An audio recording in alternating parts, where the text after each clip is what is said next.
রোজা রাখা অবস্থায় কি গুপ্তাঙ্গের লোম পরিষ্কার করা যাবে? তারাবির নামাজের মাঝে বা শেষে কি দোয়া করা যাবে? রোজা অবস্থা যদি হস্তমৈথুন করে তাহলে রোজা ভেঙে যাবে কিনা? ভেঙে গেলে যদি সাথে সাথে ফরজ গোসল করে পুনরায় রোজার নিয়ত করে তাহলে কি রোজা হবে? বর্তমান সময় মহিলারা বাড়ি বাড়ি গিয়ে মাহফিল করে এবং মহিলা বৈঠক করে। ইসলাম এবারে কি বলে? বিকাশ বা মোবাইল ব্যাংকিং এর মাধ্যমে যদি জাকাতের টাকা পাঠানো হয় তাহলে তার চার্জ কাকে বহন করতে হবে? জাকাত দাতাকে না জাকাত গ্রহীতাকে? জাকাতের টাকা কাউকে না বলে দেওয়া যায় হবে কিনা এবং ভাই বোনকে জাকাত দেওয়া যাবে কিনা? পাকা চুল বা দাড়ি তুলে না ফেলে বেছে বেছে কেটে ফেলা যাবে কিনা? যেহেতু তুলে ফেললে গুনাহ হয় তাই কেটে ফেলা যাবে কিনা? রোজা অবস্থায় স্বপ্নদোষ হলে কি রোজা নষ্ট হয়ে যায়? রোজা অবস্থায় ঘুমের মধ্যে স্বপ্নে কিছু খেতে দেখলে কি রোজার কোনো সমস্যা হয় কিনা? ফিতরা কি আলাদা করে রেখে ঈদের পর আদায় করা যাবে?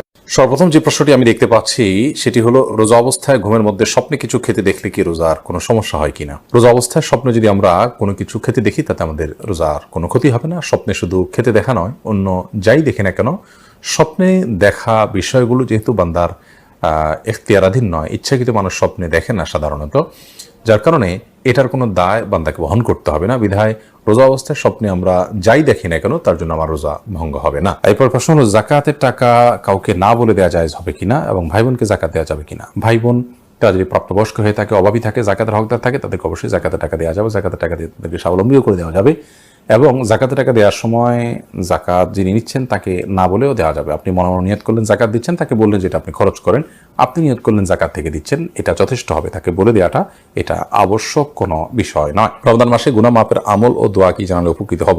রমজান মাসে গুনাহ মাপের জন্য সবচেয়ে বেশি যে কাজটি করতে হবে তাহলে শিরক থেকে নিজেকে পরিচ্ছন্ন রাখতে হবে, মুক্ত রাখতে হবে এবং হিংসা, বিদ্বেষ, শত্রুতা, মানুষের প্রতি এগুলো থেকে নিজেকে মুক্ত রাখতে হবে।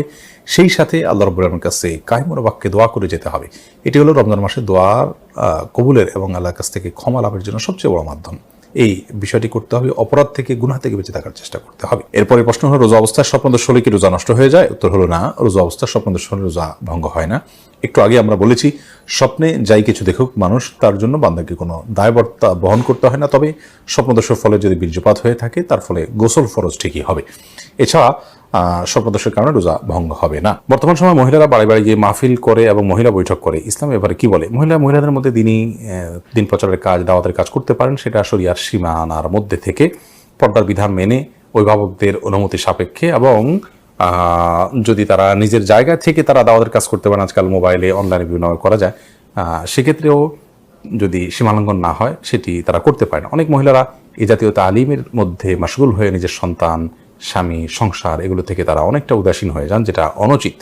এক্ষেত্রে আমাদের ব্যালেন্স করতে হবে এবং সীমা লঙ্ঘন করা যাবে না। দাওয়াতের কাজ বা ইসলাম প্রচারের কাজ পুরুষদের পাশাপাশি মহিলারাও করবেন, সেটা বলা বাহুল্য। মাজিদুল ইসলাম আপনি লিখেছেন, প্রবাসীদের ফিতরা আদায়ের বিধান কি? আমরা কি দেশের হিসাব করে ফিতরা আদায় করবো নাকি যেখানে থাকি ওই জায়গার হিসাবে দিয়ে আলাদা? আপনি যেখানে থাকেন সেখানকে হিসাব করে আপনি ফিতরা দিবেন। ফিতরা কি আলাদা করে রেখে ঈদের পর আদায় করা যাবে? না, ঈদের পর আদায় করলে ফিতরা আদায় হবে না, বরং ফিতরা আদায় করতে হবে ঈদের সালাতের আগে। নবী করিম সাল্লাল্লাহু আলাইহি ওয়াসাল্লাম বলেছেন, মানাদ্দাহা ক্বাবলা সালাহ, যে ব্যক্তি ঈদের আগে ফিতরা আদায় করবে ফাহিয়া মাকবুলা, তাহলে সেটা ফিতরা হিসেবে কবুল হবে। ওমানাদ্দাহা বাদা সালাহ, যে ব্যক্তি ঈদের পরে আদায় করবে ফাহিয়া সাদাকাতুম মিনাস সাদাকাত, অন্য 10টা সাদাকার মধ্যে সাধারণ দান হবে। ফিতরার যে দায়িত্ব, সেই দায়িত্বের ফলে কিন্তু আদায় হবে না। এরপর প্রশ্ন, রোজা রাখলে হাত পা কাঁপে, মাথা ঘুরায়, শোয়া থেকে উঠতে পারি না, এখন কি করা উচিত? রোজা রেখে যদি কারোর এরকম পরিস্থিতি হয় এবং এটা যদি সহনীয় পর্যায়ে থাকে তাহলে তাকে সিয়াম রাখতে হবে। এই অজুহাতে সিয়াম ভাঙার সুযোগ নেই। আর যদি এটা চরম পর্যায়ে পৌঁছে যায় এবং কোনোভাবেই যদি এটা তারা করতে না পারেন, অর্থাৎ এই সিয়াম রাখতে গিয়ে তার মাথা ঘোরানো এবং হাত পা কাঁপা, এটা যদি চরম পর্যায়ে পৌঁছে, যেটা অসহনীয় পর্যায়ে এবং আশঙ্কা থাকে তার জীবনের উপরে, ডক্টর দেখানোর পর ডক্টরও যদি তাকে রেকমেন্ড করেন, যিনি সিয়ামের গুরুত্ব বুঝেন, এরকম ডক্টর, অভিজ্ঞ ডক্টর, তিনি যদি বলেন যে সিয়াম ভেঙে ফেলতে হবে, তাহলে সেক্ষেত্রে রোজা না রাখার সুযোগ আছে। কিন্তু সামান্য একটু শরীর খারাপ লাগছে, তখন তো রেস্ট করবেন, শুয়ে থাকবেন, কিন্তু রোজা ভাঙতে যাবেন না ঠুনকো অজুহাতে। এরপরে প্রশ্ন হলো, রোজা অবস্থা যদি হস্তমৈথুন করে তাহলে রোজা ভেঙে যাবে কিনা? ভেঙে গেলে যদি সাথে সাথে ফরজ গোসল করে পুনরায় রোজার নিয়ত করে তাহলে কি রোজা হবে? না, এর ফলে রোজা আর জোড়া লাগবে না। হস্তমৈথুন করে বীর্যপাত যদি কেউ করে তার ফলে রোজা ভেঙে যাবে। এই রোজা তাকে পরবর্তীতে রেখে দিতে হবে এবং এই রোজার ভাঙার ফলে তাকে কাফারাও আদায় করতে হবে। অর্থাৎ একটি রোজার কারণে তার একটা রোজা তো কাজা করতেই হবে, সাথে আরও 60টা রোজা টানা ধারাবাহিকভাবে বিরতিহীনভাবে রেখে দিতে হবে।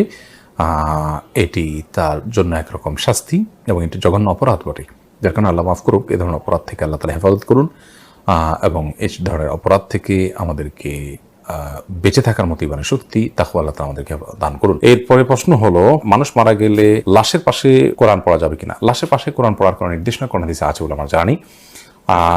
মৃত ব্যক্তিকে খুব দ্রুততার সাথে দাফন কাফনের ব্যবস্থা করতে হবে, গোসল দেওয়াতে হবে, তার জন্য আল্লাহর কাছে দোয়া করতে হবে, ইস্তেগফার করতে হবে, ক্ষমা প্রার্থনা করতে হবে, এটা হলো আমাদের করণীয়। তার পক্ষ থেকে দান সাদকা আমরা করতে পারি, কিন্তু তার লাশের পাশাপাশি কোরআন তেলাওয়াতের কোনো ফজিলত নাই। কোরআন তো যারা তেলাওয়াত করবে তাদের লাভ, মৃত ব্যক্তিত্ব এটাতে কোনো লাভ হওয়ার কারণ নেই। এরপরের প্রশ্ন হলো, তারাবির নামাজের মাঝে বা শেষে কি দোয়া করা যাবে? দোয়া তো যে কোনো সময় করা যায়, সে অর্থে আপনি তারাবি সালাতের মাঝে অথবা শেষে আপনি আল্লাহর কাছে দোয়া করতেই পারেন, কিন্তু এটাকে সিস্টেম বানিয়ে নেওয়া যে 4 রাকাত পর পর দোয়া কিংবা শেষ হওয়ার পর সুনির্দিষ্ট একটি দোয়া গদবাদা হাত তুলে করা, এটিকে সিস্টেম বানিয়ে নেওয়াটা এটি বেদাতে পর্যবসিত হওয়ার আশঙ্কা আছে। শরীয়ত কোনো কিছু যদি নির্দেশ না করে সেটাকে শরীয়তের নির্দেশ মনে করে কিংবা সেটাকে শরীয়তের নির্দেশের মতো গুরুত্ব দিয়ে যদি কেউ আদায় করেন, তাহলে সেটাকে সওয়াবের কাজ, এই ইবাদতের পদ্ধতি বা নিয়ম যদি বানিয়ে নেন কেউ, তো সেটি বেদাতে পর্যবসিত হওয়ার সমূহ আশঙ্কা আছে।